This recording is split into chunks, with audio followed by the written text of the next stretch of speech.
All right, to all you Hulkamaniacs out there, for those of you that watched Good Morning America uh, a couple of days ago, probably saw the Hulkster pouring his heart out with an apology and asking for forgiveness. Hogwash, bullshit. And I think Big Papa Pump Steiner said it best on Twitter.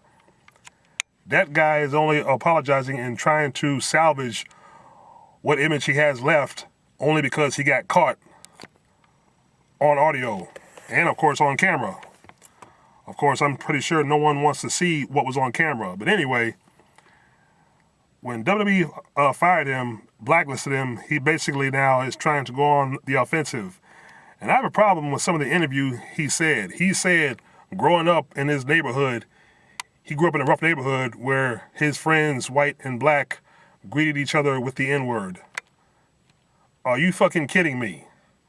Everyone knows back then, in the 60s especially, and 50s, blacks were running for their life in the woods trying to keep from getting hung by a tree. And the only time you heard that word used is when a white used it on a black in a derogatory manner. And even back then, of course, when we were running for our lives, we didn't greet each other with the N-word. We heard it too much from them.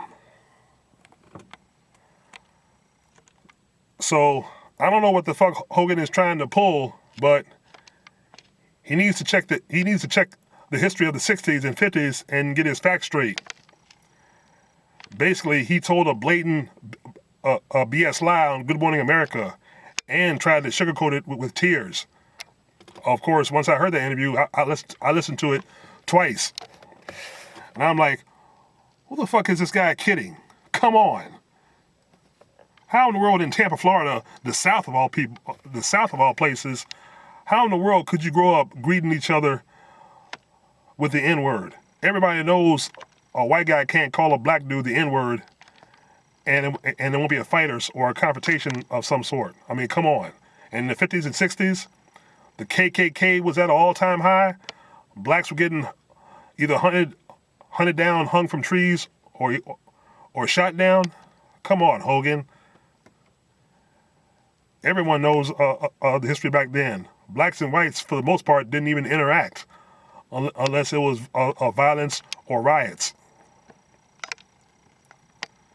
I mean, come on. This was before the civil rights movement.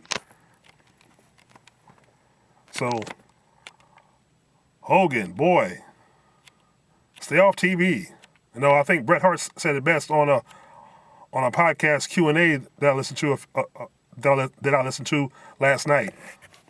There's no way in hell Hogan had black friends or that he greeted with the N-word back then. That's a out and out blatant lie right there. But I just had to get that off my chest, and like I said, I read my history. I have the autobiography of Malcolm X, Martin Luther King's autobiography. So I know about the 50s and 60s, and this just wasn't in the South. This was basically almost across the whole nation. So Hogan, this is past strike 3. Oops, you did it again. So everybody who's educated, like myself, who watched that video, know what I'm talking about. And if you don't know, watch it again, and then check the history of the 50s and 60s Black America. Then you be the judge of the interaction of blacks and whites. But let me know your thoughts and comments. Peace.